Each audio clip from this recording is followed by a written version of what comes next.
listening to LOA Recon with the Good Vibe coach Jeanette Ma, where we dissect the ins and outs and the art and science of conscious creation, all intended to amp up your manifesting game. Let's have some fun together.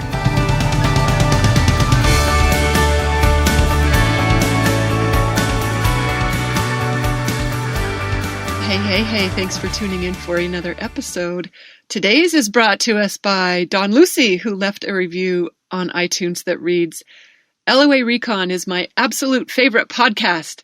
Jeanette is so real, so likable, and so enthusiastic. It's kind of embarrassing to read these reviews sometimes, you guys, but I love it. Thank you, Dawn Lucy. So enthusiastic that I would probably listen to her talk about anything, but what she does talk about is law of attraction and gives inspired advice through relatable personal experiences. I've been playing with LOA for years, and Jeanette has taken my manifesting to a whole new level. I'd like to take credit for that, Dawn Lucy, but that's you that's done that. Glad I could play any part in that, but you get the credit. She continues, start with this podcast, and if you love it as much as I do, be sure to check out her website, Good Vibe University. Oh, that's so sweet of you, Dawn Lucy. Thanks. We love having you at the GVU party. Thanks for bringing your good vibes there, and thanks for that fabulous review. So what I wanted to share today, I was thinking about how the other day a friend got a little offended when I didn't ask if he was feeling better after he twinged his knee. We were on a dog walk together, and he thought it meant that I didn't care or that I wasn't paying attention. And it reminded me of how my last boyfriend, he took it as a sure sign that I didn't love him when I didn't suffer after we broke up. It hurt his ego that I was still enjoying life without him. And man, did he get upset. He was bothered by it when I offered best wishes that he would find someone fabulous and new in his life. In fact, you know what he did? He sent me a copy of that song. Oh, who sings it? I don't know it. It's a country song. I think it's called Like I Loved You. It's it goes, you never loved me like I loved you. Oh, because in the song, his ex-girlfriend is basically wishing him happiness. She wants to be friends. And he says, I don't want to be friends. And if you want to be friends with me, you never loved me like I loved you. Oh, that's really how my last boyfriend felt about it. And you know what? I've got a girlfriend who thinks that her guy, he's not really into her when he doesn't get jealous at the things that guys are supposed to get jealous about. I got supposed to in air quotes. When someone buys her a drink and he doesn't freak out about it. You know what I think that says? That she might just have a secure, emotionally healthy guy on her hands. Anyway, here's why I'm talking about this. A couple of you have written asking for advice on how to date someone or partner with someone who isn't into law of attraction. That's actually a different episode because where I wanted to start was with a mini tutorial, or maybe this is more of a heads up for our traditionally minded, conventional thinking lovers or our partners. And I don't want to call them muggles because no one likes being called that. But if you've got a non-woo person, let's just call them non-woo. If you got a non-woo lover and you're a conscious creator, they might have some challenges because we do love and relationships a little differently than the average bear does. So you could pass this along to them as a heads up for maybe what to expect or not. Maybe you can just see how they do. But here's what I think it would be helpful for someone to know if they were dating a conscious creator, or at least if you were dating a conscious creator who isn't pretending to be a muggle, because you know what happens. Sometimes we do that in order to fit in. We answer, we respond in the expected muggle ways, even though we know that we're abandoning everything we know about law of attraction and conscious creation when we do that. But if you are dating someone who isn't afraid to be out as a conscious creator, here's what you might want to be prepared for. I got a list of 10 things. And let me say this before we run through this list. I don't know anyone who gets this 100% perfect. We've all got a little muggle in us. Sometimes we've got a great LOA game going on, and sometimes we got a foot in both worlds. So look, no judgment. I'm saying that because I ran this list by two people who read it and said, but Jeanette, you don't always do this. I'm like, well, yeah, I know. Thank you very much. I'm a work in progress too. But sometimes when we have a good LOA game going, these would be helpful things for our partners to know. about what they might expect, what it might be like to be in relationship with us. And this applies, whether it's a girlfriend or a boyfriend or a love interest, a date, or a business partner, really any type of relationship. These things could be helpful to know. So without further ado, here's what a conscious creator might want to warn their non-woo love interest or partner about. So number 1 on my list, we don't worry about you. We don't worry about you. And that's on purpose. It's totally deliberate because it can be really easy to entertain negative thoughts if we weren't trying not to. But conscious creators, we've gotten really good at leaving that unhelpful habit behind because we know that worry is a curse. I wrote a blog post on this subject. When you worry about someone, it's a projection of negative energy to them. You would never do that to a loved one, at least not when we're in our right mind, because we know worry doesn't help anything. It just puts unhelpful energy on our lover's plate that makes it even harder for them to thrive. So it's worth remembering that worry is not a sign of love. It's a sign of sloppy thinking.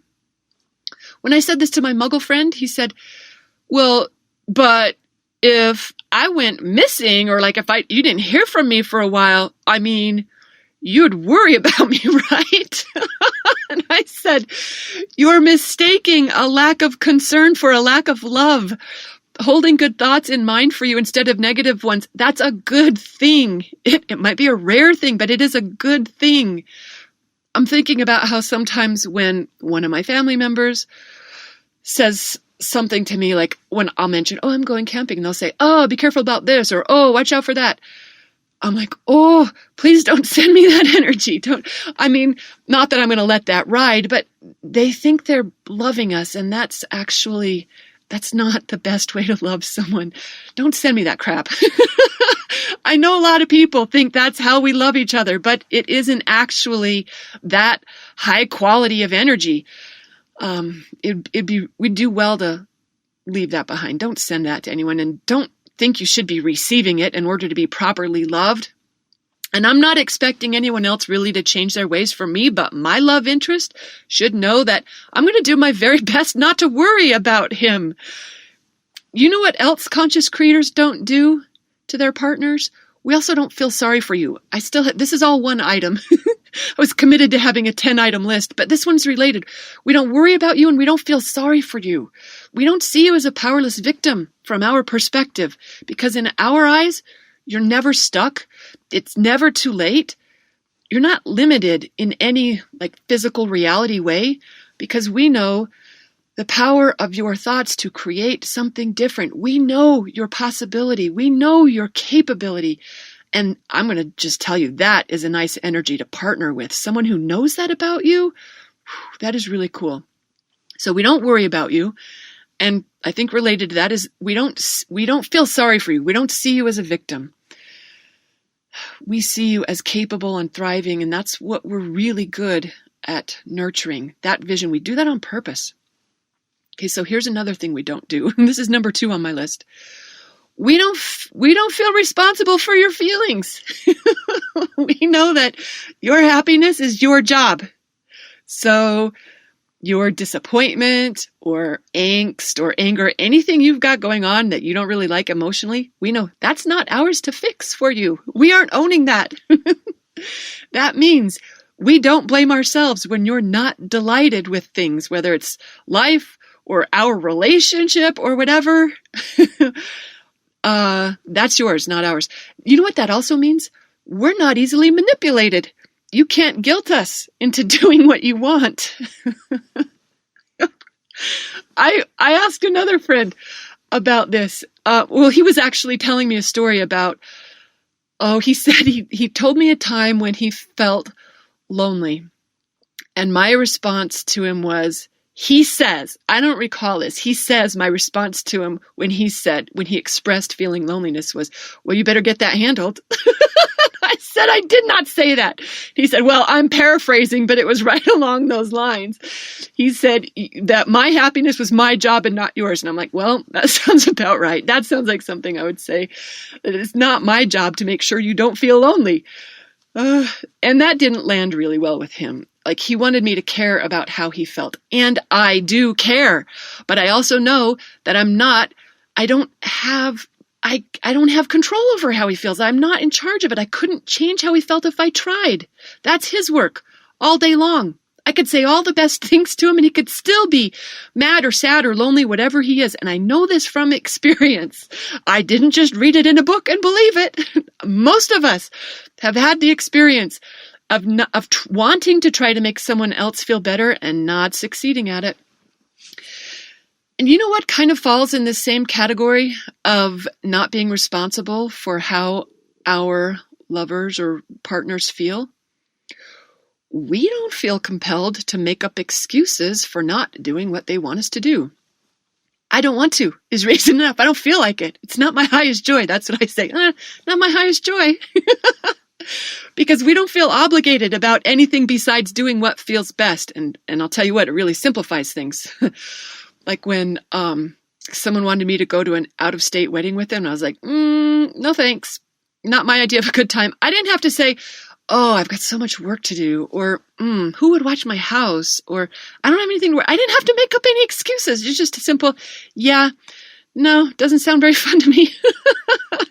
But I'll say this, when we do join you for something, you can count on us to bring the good vibes to the party and to enjoy ourselves, because that's how we roll.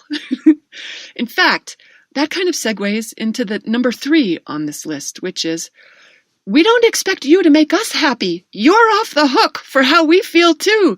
We know how to make our own selves happy, or we at least know that you're not going to be able to do it. Which means you don't have to jump through our hoops. You don't have to change in any way for us to feel better. You don't have to cut your hair or clean your car or make more money or be nice to our mom or take us on exotic trips. Especially me. Do not take me on trips. That is not my idea of a good time. We don't make you stand on your head in any way in order for us to feel better, because we know our happiness is our job. And that doesn't mean we put up with bad behavior, but it does mean we take responsibility for how we feel. You couldn't make us happy if you tried. So you're officially off the hook. We're not going to blame you for our own bad time. And you know what? That's a relief. If you're used to someone else counting on you to try to make their day right, you're just going to feel nothing but a release of pressure to not have that role in their life. You got no pressure, no blame, and that's a cool gig to roll with us on. It's a pretty nice way to be in relationship. Okay, number 4 on my list. We don't make traditional commitments. You're never going to get stuck in a bad relationship with a conscious creator, because our commitment is to enjoying ourselves. It's to having fun, having a good time, being happy, and being true to ourselves. We're not that big on the till death do us part routine, because we know to honor inner guidance above all else. And if one day it doesn't feel fabulous to be doing this anymore, or maybe it's going to take more than one day, but if at some point in the future it feels like, yeah, this isn't the thing to do anymore, we're going to honor that. We're not going to honor some promise we made 15 years ago that has no relevance to our life or how we've evolved anymore. So if you need someone to say I do, or even to commit to being exclusive, or whatever promise you need us to make in order to feel secure in the relationship, you're probably going to want to shop somewhere else, because we don't pretend to be able to see 30 years down the road and know that this will still be our favorite thing to be doing. We don't know that in advance. And you know what? You don't either. Even though society sort of like expects us to pretend we do and to promise that there will be an us no matter what, the way a conscious creator approaches it is, we'll just keep having fun together as long as we can. As long as we're doing that, yeah, let's keep doing it. And when that time is over, we'll both move on to whatever calls us next. And I actually personally know several different relationships that unfold that way. 2 of them are actually married, but they still practice the routine of, are we still having fun? Kind of check in. And if they are, they keep doing it. And if they weren't, they'd make a new plan. It reminds me of how Abraham's favorite vows are, they go something like, I like you pretty much, let's see how it goes. I don't personally consider it a failure when a partnership comes to an end. although I don't really even believe in ended relationships. I think we're always in relationship to each other, even if it's now as, an ex-boyfriend or girlfriend, we're still in each other's lives, even if it's as exes, even if it's as memories or past experiences. The only failure I could experience in a relationship was to continue spending time where I wasn't having fun. So that's my commitment to doing my very best to have a good time with you. I'll do that. But yeah, I do's. I'm not saying conscious creators don't get married. I'm not saying that exactly, but don't blame us if we aren't as excited about it as you might be. Okay, number 5 on the list. You know what else we don't do? We don't focus on what's going wrong, and we don't talk about troubles too much. Not our troubles, not your troubles, not anyone else's troubles. At least when we're really good at this LOA routine, we don't. And that can take a little practice, but it is worth getting good at. So we prefer not to elaborate about irritations or frustrations or disappointments. We don't revel in things we don't like. A friend was telling me how he finds this habit to be, he was kind of frustrated with it. Actually the word he used, he called me evasive. He said that I'm super selective about what I'm willing to talk about. And he said that like it was a problem. Like I should be willing to talk about whatever he wanted to talk about. In my opinion, that is not a problem. That's on purpose. That's a success. That's my idea of being masterful.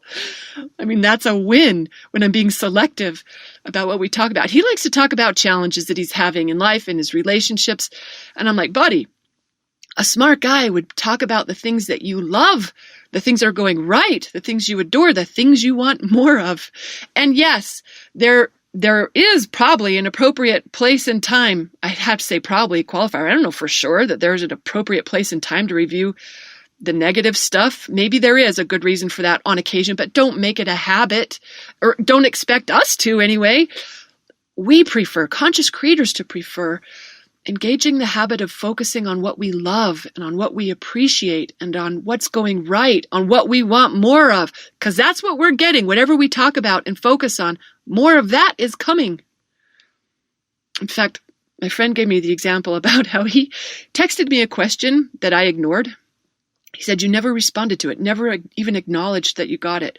And it wasn't a big question. It was something that didn't land with me the way that I think he intended it to. And I gave him the gift of ignoring it and forgetting about it. I mean, the thing that he sent, he thought he was being funny. I think he thought he was, I don't know but it came across as insensitive and irritating. And that's not something that I feel needs further discussion. It doesn't need a spotlight. I'm just going to let that slide. I'm not going to give it another thought. If it were a big deal, maybe it'd be a different approach, but it wasn't a big deal. To me, I didn't think it was a big deal. Didn't need to spotlight that thing. And then here he is saying how annoying it is that I just ignore some stuff. And I'm like, really? And he said, he shares this example. And I said, look, here's why some stuff gets ignored. Because if I replied to that, what you would have gotten from me would have offended you. And you'd have been like, what's her problem? And we'd have been in this downward spiral. And isn't it lovely that we didn't have to do that? That we could be friends the whole day instead of being irritated with each other. So yes, some might think of it as evasive, but what it is selective. You'll find that your conscious creator partner, they don't do sob stories. They don't do woe is me routines. They don't do fear mongering or gossiping or bad mouthing. You're not going to have to listen to us gripe or moan or complain endlessly. We're too smart for that when we got our good game on. And also, you know what a big bonus of this is? That we don't focus on your shortcomings or flaws too much. We prefer to spotlight how you're amazing. We'll go on and on about the things we love about you. And that is a nice focus to be in relationship with. It actually does a really great job of bringing out the best in you. You're going to be a better lover for us because of our conscious creation approach in life than you will be for anyone else. So yeah, we don't focus on what we don't like. That's number 5. And you know what else we don't do? Number 6, we don't care too much what other people think. It's so liberating. It makes me laugh out loud. I'm getting a lot better at this. The older I get, the better I get at this one. Yeah, so don't expect your conscious creator partner to conform to society's or even your standards or preferences, because we are driven by our own desires and dreams and preferences. So if you're concerned about others' opinions, you might not like how we do this. You might not think it's very cool.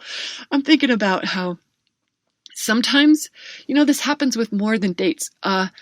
So y'all know I have a bunch of cats, and sometimes I'll be out with someone, and sometimes it's a loving, intimate gesture when they'll reach over, they'll see cat hair on my jacket or my coat or shirt or whatever, and they'll just, and they'll remove it. And I could tell, like, they're doing it with love, not judgment.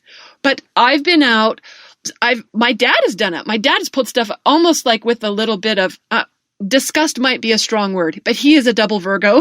So that might be accurate. But I've had like dates who, my ex-boyfriend, I just got shrill.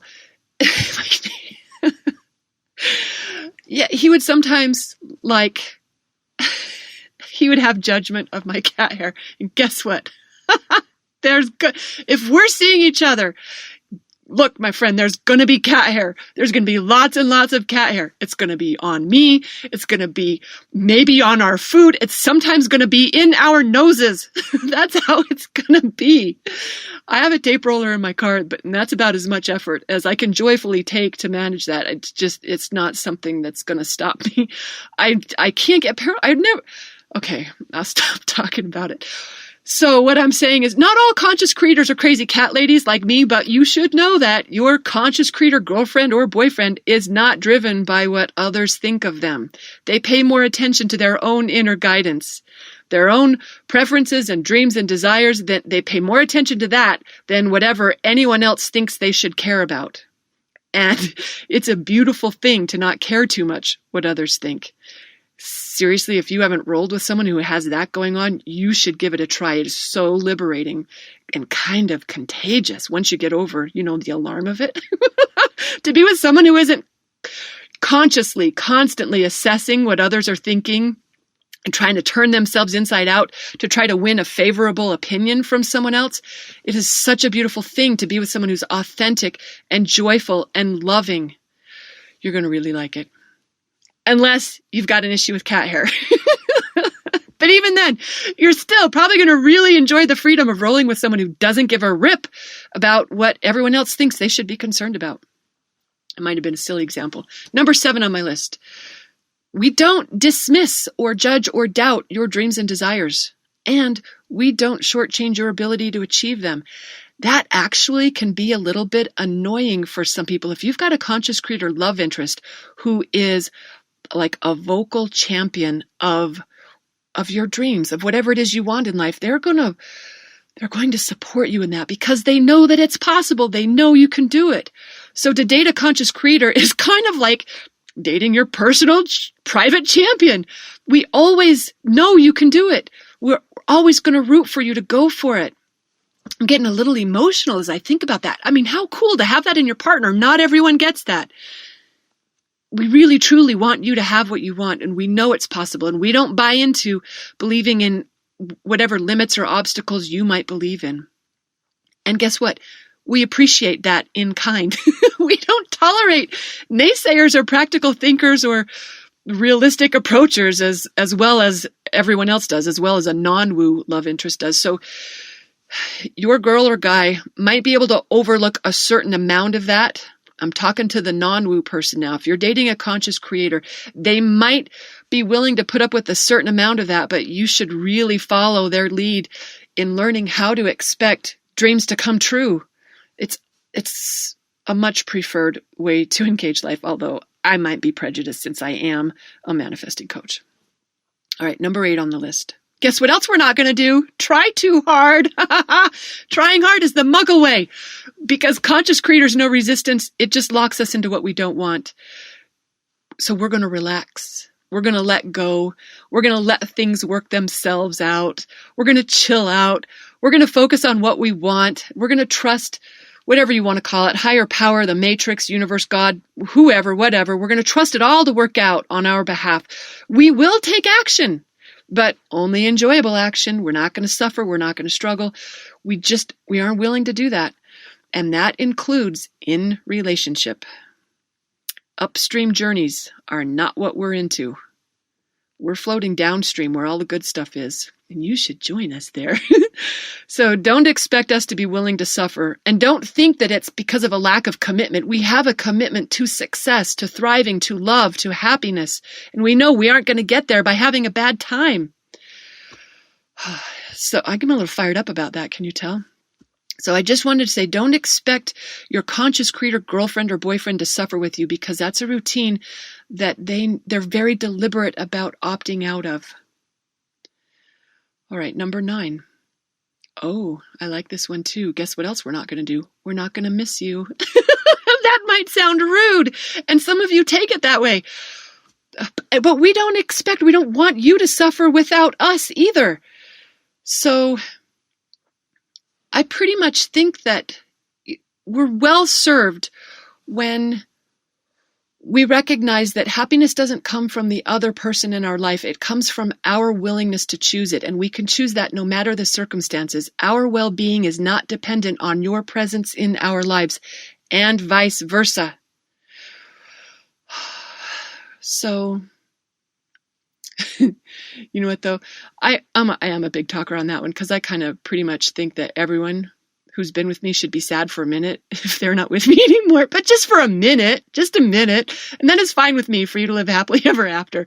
But for a minute, I'm going to be okay if you miss me. But conscious creators, we're not going to hang our whole happiness on you. So when you're not here, whether it's for a day or a week or forever, guess what? We're going to be okay.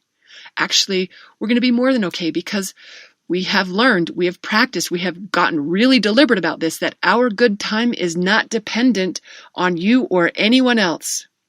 We don't buy into the concept of scarcity. Like if you broke up with us, and we're not going to think like, oh, I've lost love forever, because we know there's another great love right around the corner. And that might be in the form of a new love interest, a new person. It might be a new hobby. It could be a puppy or a book. Who knows?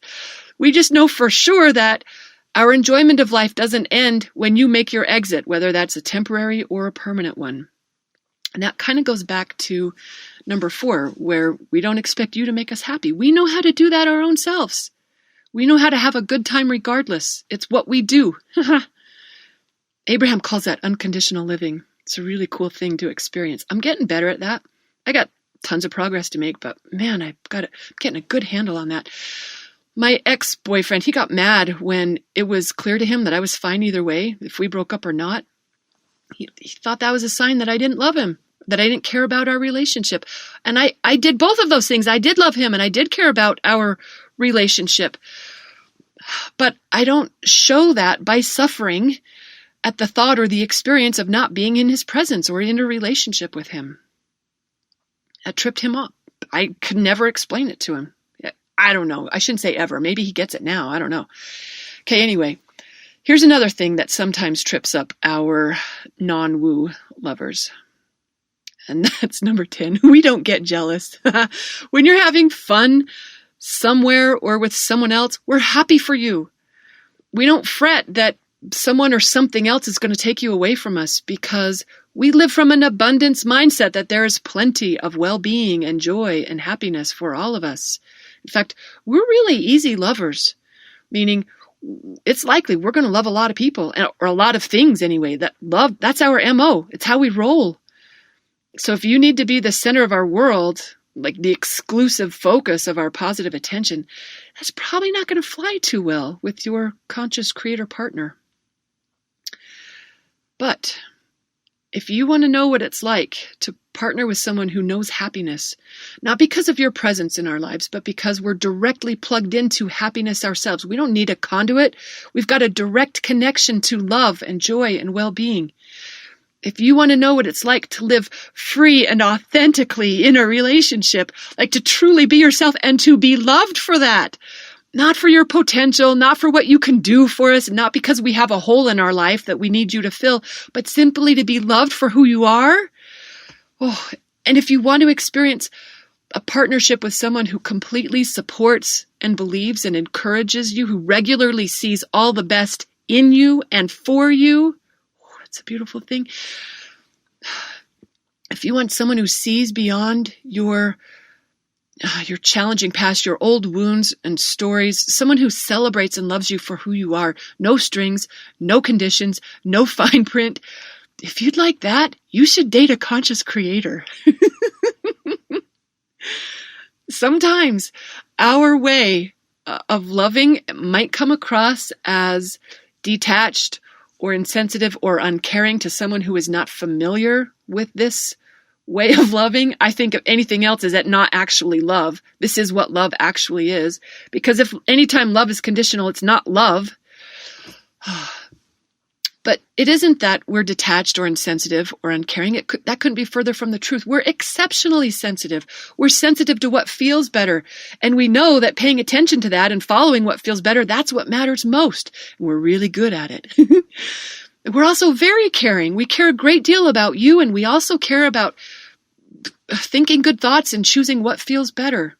And that's a routine that actually works really well for happy, healthy, successful relationships. Look, some of you non-woo people might call your conscious creator partner selfish or egotistical, and guess what? That would be accurate. We are selfishly focused. We're driven by inner guidance. That's what we listen to above all else. And that is actually how it works best. Hanging out with someone who's plugged into that, that's a really good time. We don't do that whole you complete me crap. We're not incomplete without you. We're tending our own vibration, and we're not making you responsible for it. So partnering with a conscious creator really is a wonderful thing to experience when you get past your old ideas about what it's supposed to look like. So if you haven't done it before, I predict you're going to like this gig. Stick with it. Give it a try. You're going to have a good time. And if you are someone who would like some help creating a love like that, you could call me. I do this coaching, but I think you'd be better off calling one of the LOA Love Pros. I'm thinking specifically of Lisa Hayes and Cindy Chavez. That's who I go to for support. You can find Lisa online at Lisa M. Hayes. That's HAYES.com, or Cindy Chavez. She's at cindychavez.com. That's CINDIE. I love them both dearly. They will serve you well. And I guess I just want to wrap this up by saying to our non-woo muggle lovers that we see you thriving. We conscious creators, we focus on what's going right. We know that you're capable. We don't want you to suffer. We don't make you responsible for how we feel. We're rooting for your highest happiness and our own. In fact, I think it's fair to say that conscious creators are unconditional lovers. I don't know anyone who's better at that routine than we are. And if they're doing this routine, they're probably a conscious creator. At least that's the case for us when we're on our best game. And we're still getting better at this. So cut us some slack while we get the hang of it. And if you're up for a really good time, take a cue from us. Maybe follow our lead on some of these things. That'll make the relationship even better. I hope you enjoyed this. Thanks for listening, and happy manifesting, everyone.